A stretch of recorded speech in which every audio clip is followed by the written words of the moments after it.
Hello, everybody. This is Louis Santos of WeAwake Technologies, and welcome to WeAwake. Today we have Dr. Bob Weathers, dear friend and colleague of us. Dr. Bob is a highly regarded recovery coach, public speaker, staff trainer, business consultant, as well as author and educator. He is the founder of Vitality Project, an online membership-based community geared specifically to spreading quality knowledge about all addictions. Its members differ in that they're not only addicts, but family, friends, therapists, counselors, and more who wish to learn about addiction from someone who has both extensive inside and outside knowledge of addiction. Um, and Dr. Bob is also the creator and the voice behind iAwake's The Freedom of Forgiveness, which is a track that we're going to be listening to today. The Freedom of Forgiveness is a powerful guided meditation to help us experience the freedom of forgiveness. So, hi, Dr. Bob. Welcome. Thank you, Louis. I'm happy to be here. Really happy to be here with John and Pam and dear brothers and sisters for about 10 years now. Thank you. It's a really joy to be here and to see you and see Vanessa again and JD, John's son, and to meet Rex. It's great to see all you guys here. Let me dive in, but I won't say a lot. In fact, I'm going to start by quoting one of my favorite poets, Rumi, who says, there is a way between voice and presence where information flows, a way between voice and presence, where information flows. In disciplined silence, it opens. With wandering talk, it closes. So I just want to say a few words and then let this meditation speak for itself. After the meditation, what we'll do is we'll spend a few minutes debriefing. John, it's wonderful you're here because I want to invite any responses or reflections on the experience. The experience will be close to 40 minutes long, so let's dive in shortly. But let me just introduce it. For anybody who's in recovery from addiction of any kind, which I am, and publicly so, 80 to 90% of treatment in the United States, at least, is 12-step oriented. And so most of us who are in recovery here in the US are well familiar with the 12 steps. I certainly am, and worked the steps with my sponsor, Mick, over the course of a year and have basically worked them ever since. But the fourth and fifth steps, which focus on a daily inventory, making a moral inventory. I said daily inventory because I let the cat out of the bag. I do this every day. The fourth and fifth steps focus on the inventory, which is kind of keeping the ledger clean. And the eighth and ninth steps are about making amends. And I also do that on a daily basis. I didn't realize I was going to be doing that when I started working the steps. But these four steps to me are the heart of what we can contribute to our own participation in the 12 steps. It's all couched in the context of grace, for sure. But because of my background, I'd been a psychologist for 30 years, I realized I wanted something a little bit more laser focused than what I was getting in the 12 steps. For me, the intuition was I probably had more moral inventory and more resentments and more amends to clear out.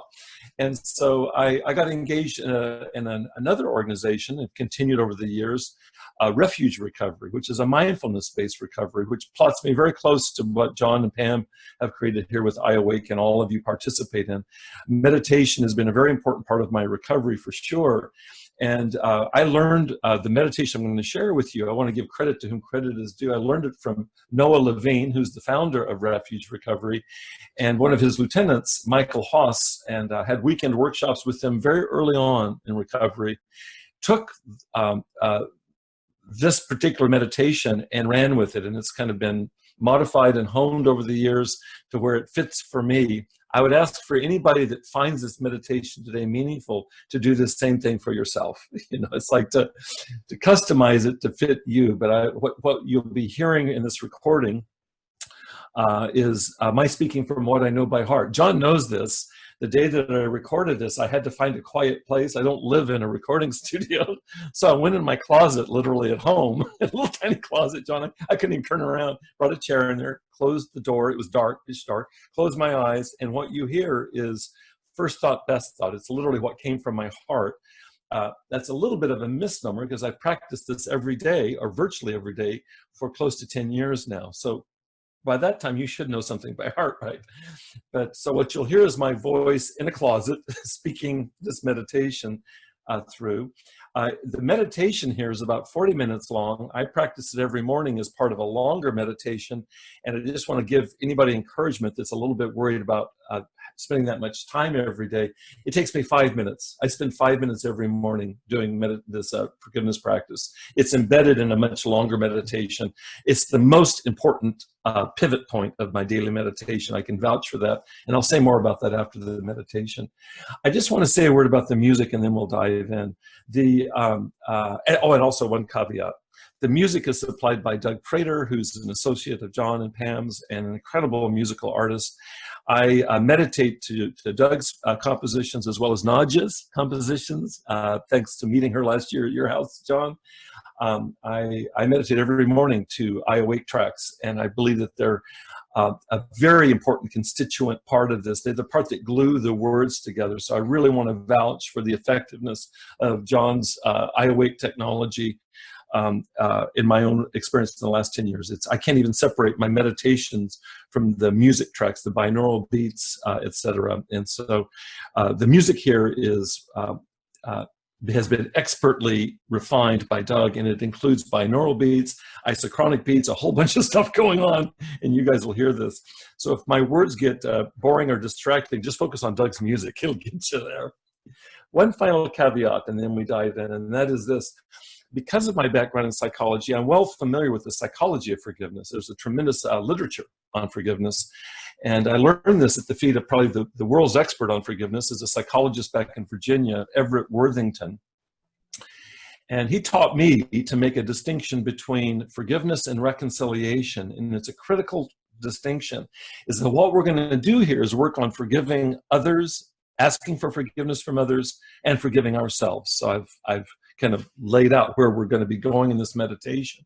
But Everett's teaching, and this is consistent with the entire research literature on forgiveness, please, when you talk about forgiveness, for those of you that will be dealing with something that's very thorny for you, and maybe with somebody who's been a toxic influence in your life, the distinction that psychology makes is that to forgive somebody is an interior work of my letting go or relinquishing resentment. That's no easy task, but it does not equate with reconciling, which is hanging out with, being in relationship to. And so you can do this essential interior work without having a literal relationship. You can literally do this with people that have passed, and I certainly do. It's a feature of my own work. Or people that for reasons of personal boundaries, you ought not truly to be conscientious, you ought not to be in relationship to them, but we're still left with the interior dimensions, the slush fund of broken relationships, sometimes traumatic experiences. That work can be done regardless of whether you literally have a relationship with this person or not.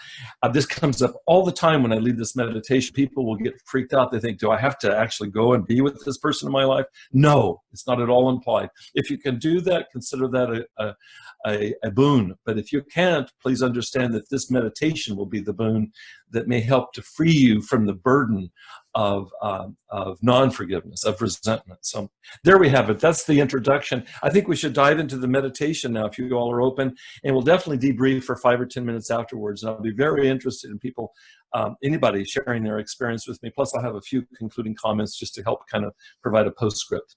Thanks.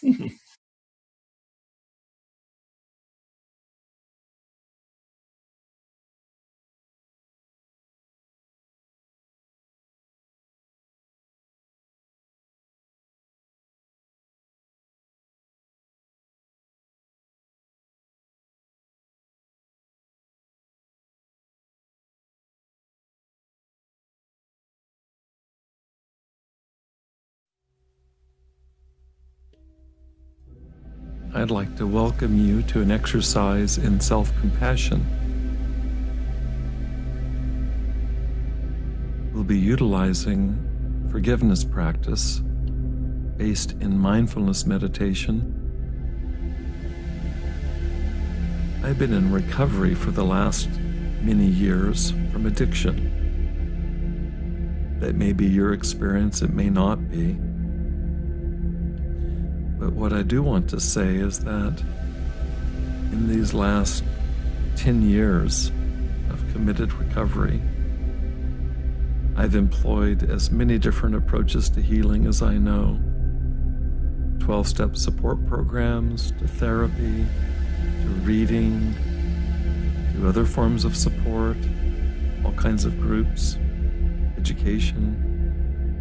And this practice here, in some ways the simplest of all I've done, is by far the most impactful for me on a daily basis, and has been more transformative than any other single practice.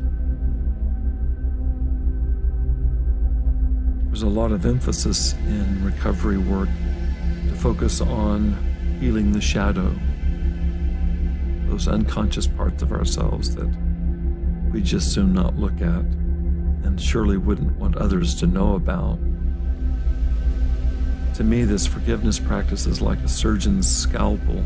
It goes right into the most unpleasant material, situated right in the heart of our most important relationships. And so to systematically, very methodically, begin to find a way to host those relationship ruptures where we've wronged others and they've wronged us, and to do so with compassion, with an open heart, how could it be anything but profoundly healing?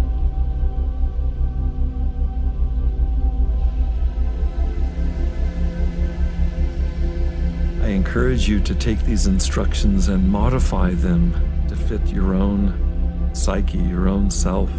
I surely have.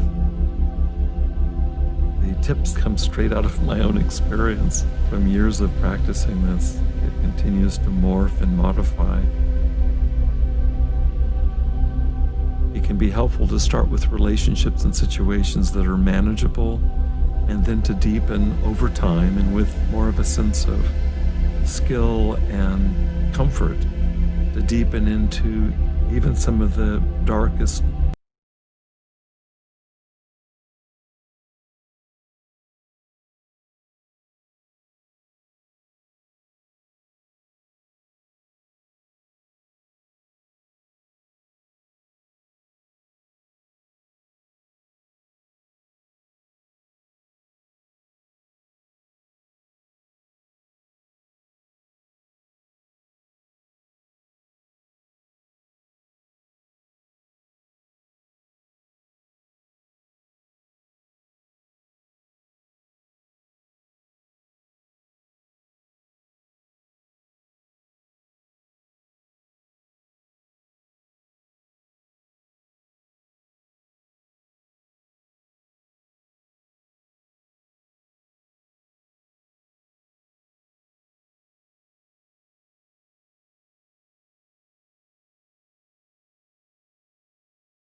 Welcome back, everybody.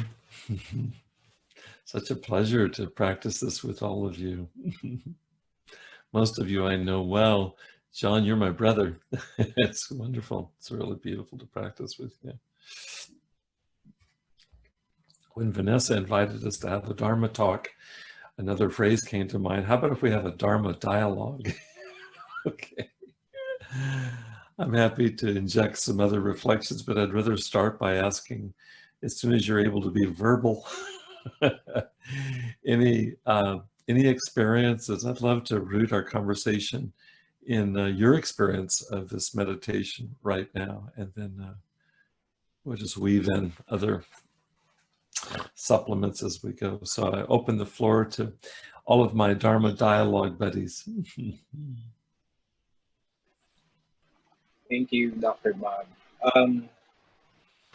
This was probably the second time since last year when we all gathered together for the WeAwake retreat that I've listened to Freedom of Forgiveness. And yeah, I mean, one thing that really struck to me today was what you said before we meditated, was that there's a difference between forgiveness. And there's a difference between that and reconciliation. And forgiveness is more of an interior work, right? It doesn't mean like, you do the practice of forgiveness, you have to hang out with the person because surprisingly, I guess, the same person that I had in mind last year when we did this practice is still the same person that I had this year. But last year I didn't have that kind of understanding of like, what do I do next? I mean, there wasn't any reconciliation, although there was, I guess, like acceptance or just like letting go or just forgiveness in general. So thank you so much for that. I just had a more, I guess, like a wider and a deeper understanding of what forgiveness is about, and I'm very appreciative of that. Thank you, Louis. Louis, you remind me of something that my dear friend Jim Finley has told me over all the years of our friendship. He says, Bob, don't mistake everything that is repetitious is not necessarily redundant. That came to mind listening to Doug's beautiful music at the end, these waves of sumptuous music with the guitar plucking sounds. It's repetitious, but it's not redundant. It's just reinforcing and deepening for me. And I don't know how many hundreds, maybe thousands of times I've listened to that music now. I feel very much with what you said, Louis. Really appreciate it. Louis, just also join you. I just let arise up what arises up on a daily basis. This morning, what rose up spontaneously was with my daughter, Amanda. And I've done literally hundreds of these meditations with the two people closest to me day in, day out are my daughter and my wife, Colleen. And it stands to reason we have the most investment in these relationships that are part of our day-to-day.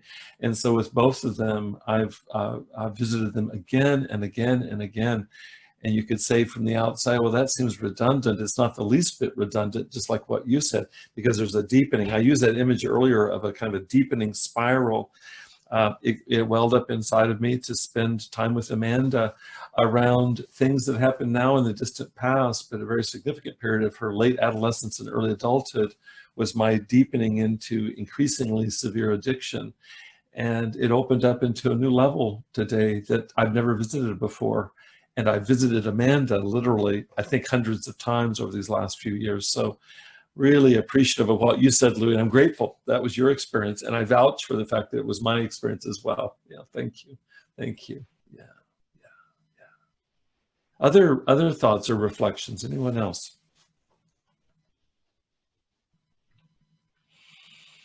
Yeah, I didn't get to hear any of the music. It didn't work. There was a techno glitch. And so I was like, well, should I run off and kind of break the container here and get an alternative headphones and whatnot? And I said, no, I'll just sit and hold the space. And and I know forgiveness is such a big deal, and it's really a mystery to me, and sometimes I've been successful at it and other times I haven't. And I hate it. I hate holding on to resentments because it doesn't hurt the person you resent.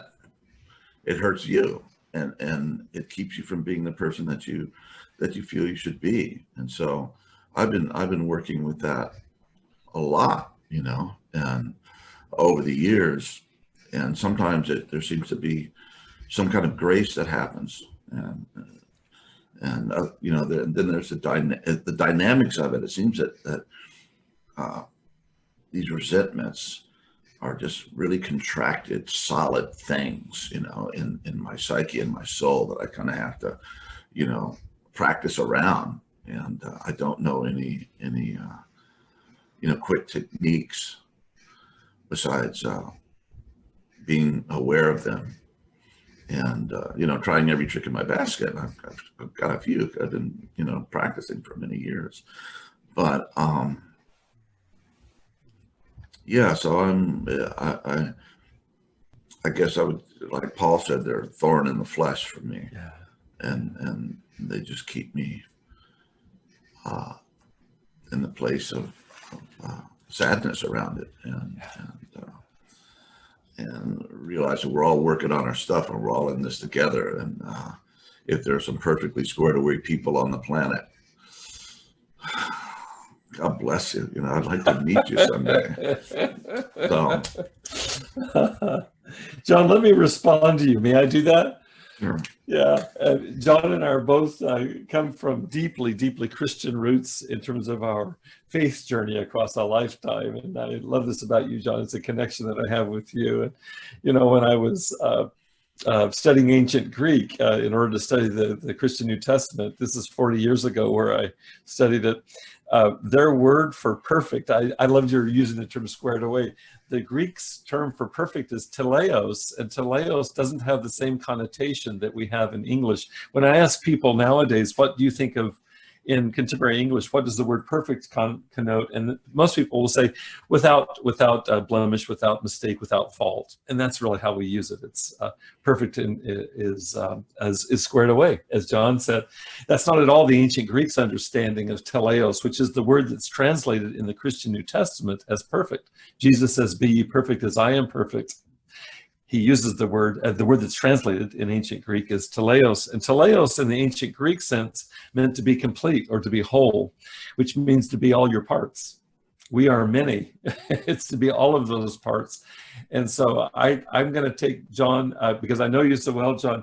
I feel like you're one of the most squared away people that I know in the teleos sense, and you're the only kind of people I want to hang out with.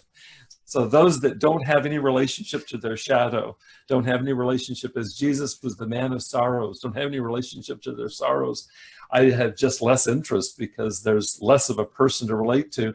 And I'm working on being squared away in that latter sense myself. And I think this practice is a way for us to withdraw the projections we put onto other people, and also to maybe give us a break in the sometimes relentless self-blame or self-judgment, so that we can be teleos, so that we can be complete.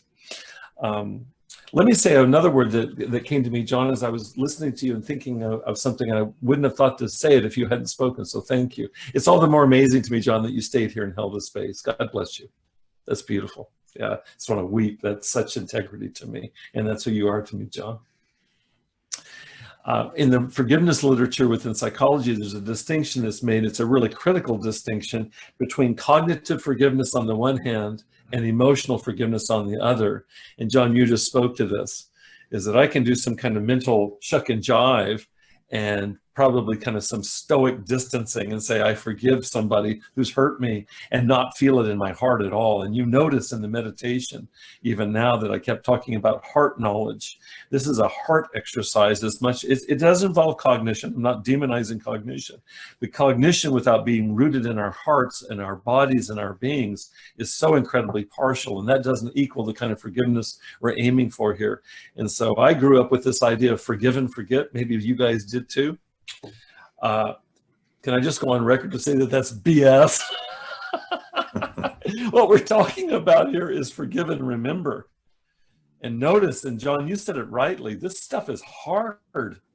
If you're doing it right, it should be hard, because you're actually remembering the pain that you caused somebody else, remembering the pain they caused you, remembering what that felt like for them, for you,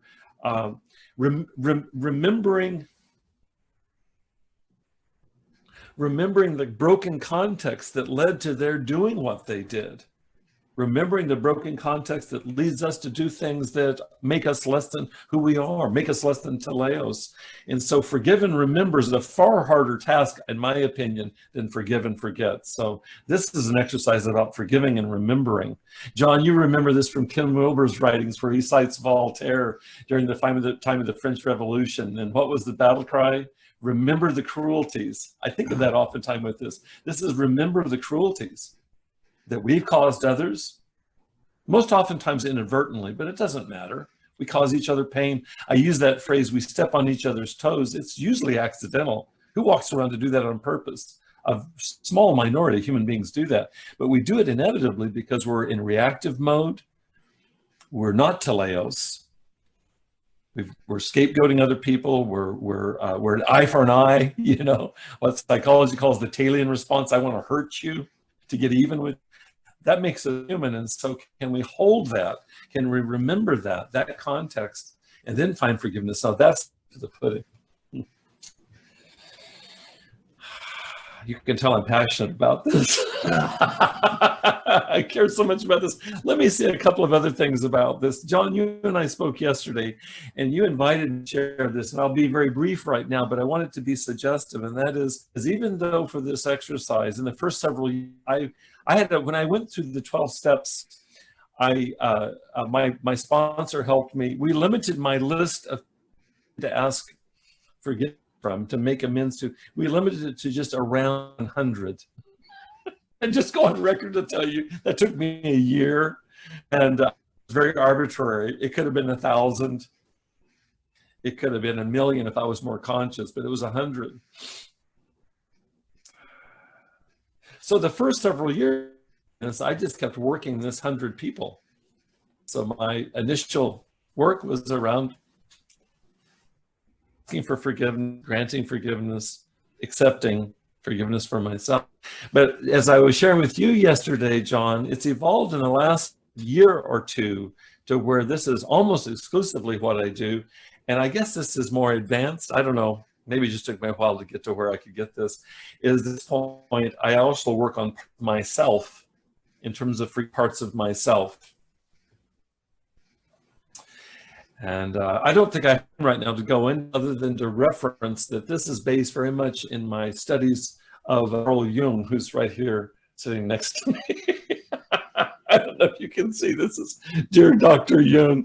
Carl wrote about active imagination, and I highly recommend checking out a book by a dear friend of mine, Robert Johnson. He wrote a book called Inner Work, and it's the best book on Jung's approach to active imagination. And in essence, what it is our learning how to dialogue between parts of ourselves that are at war within. And I've got those parts. John, as I was sharing with you yesterday, I've got a soldier that's been soldiering away all these years, and you do too, John, because I've learned more about the soldier from you than anybody.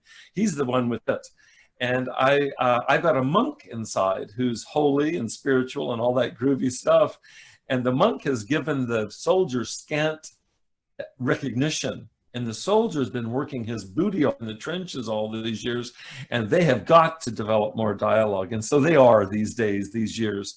And so I work on forgiveness between, just as you would pick somebody outside, John, I pick somebody inside. They're both inside of me, and those are just two. We definitely have many sub-personalities, if you want to call it that, but these are two primary ones and as I was sharing with you yesterday, John, I am so joyful that the soldier is beginning to feel love for the monk. I think he's hated the monk because the monk has just ignored him, has taken him for granted. And it's not that you shamed the monk. The monk doesn't think about what's going on in the trenches. He just doesn't, that's not what he thinks about. And the soldier's down there fighting off whoever he needs to fight off. And I can feel it inside, just as we did with the exercise. I can feel the monk, the soldier beginning to extend love and forgiveness towards the monk.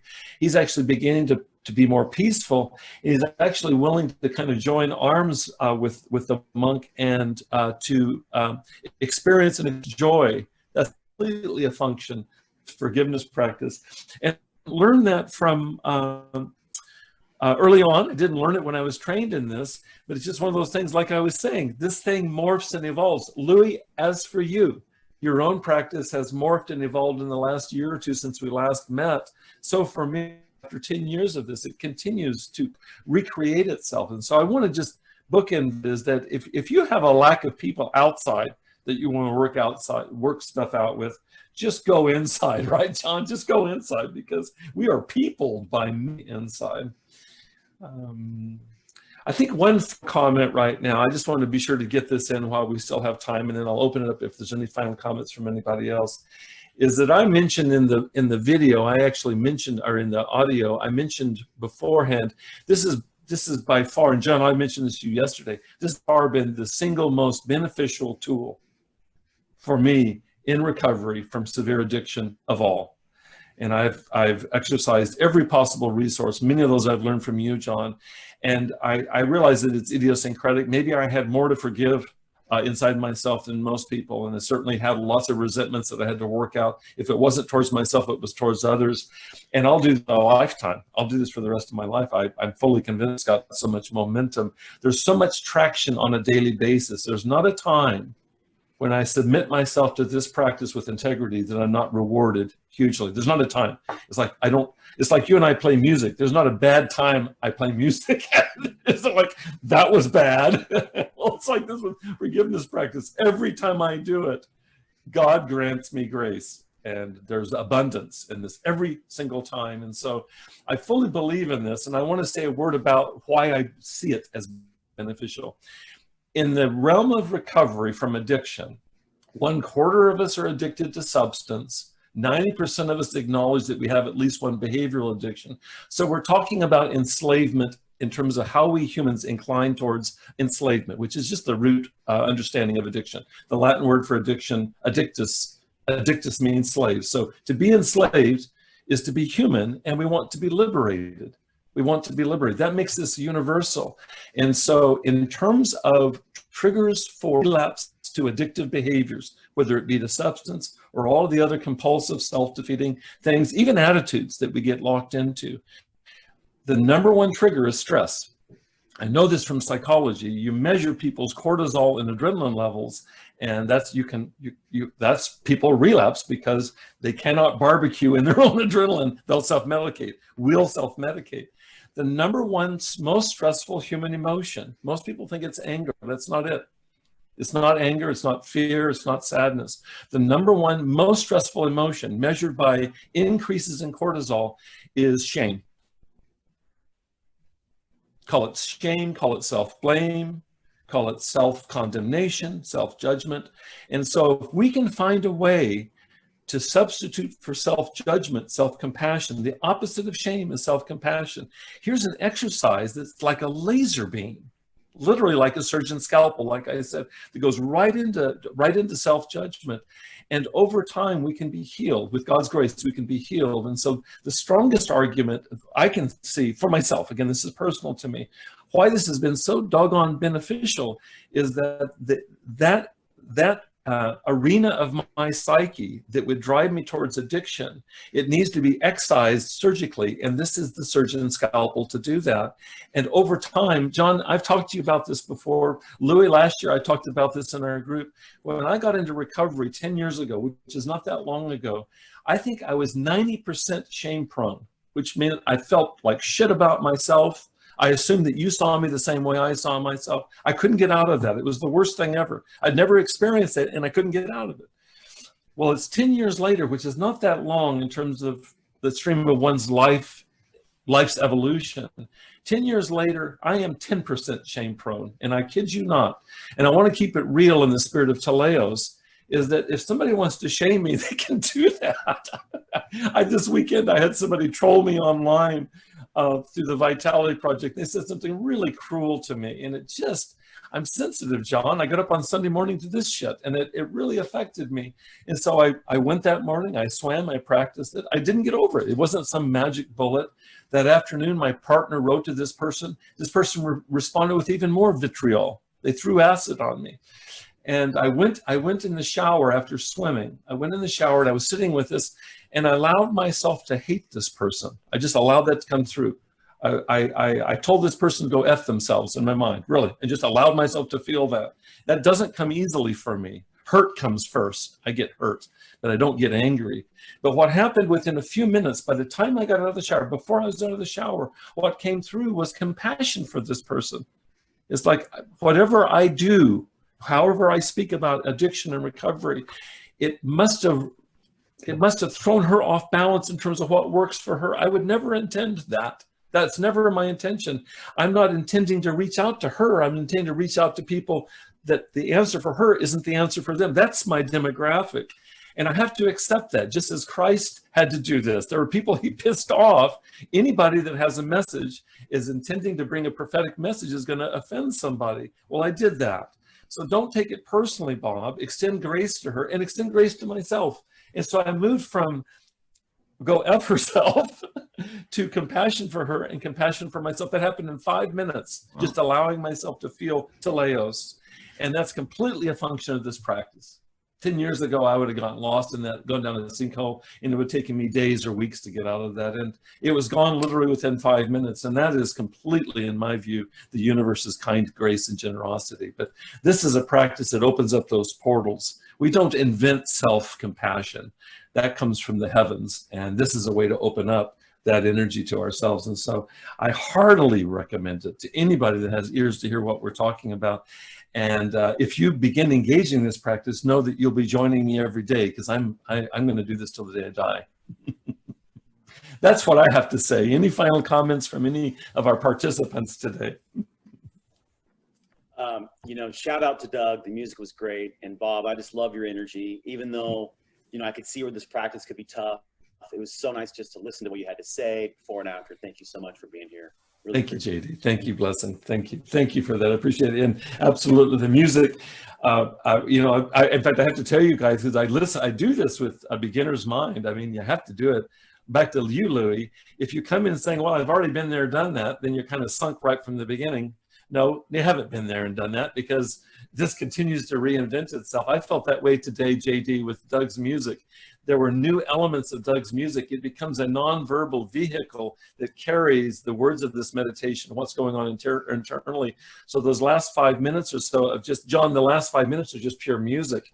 They extend the meditation. It's like there's nothing happening, there's everything happening, and it's completely carried by Doug's incredible instrumentation. It's incredible to me. Thank you, JD. I fully agree with you. Other comments from anybody else? I'm mindful of your guys' time, but I want to allow for any other comments. Yeah, I have a little prayer that came to me that we can maybe just close with, and we don't have to pray together and say it's just something to. Beautiful. May I forgive the universe, and may the universe forgive me.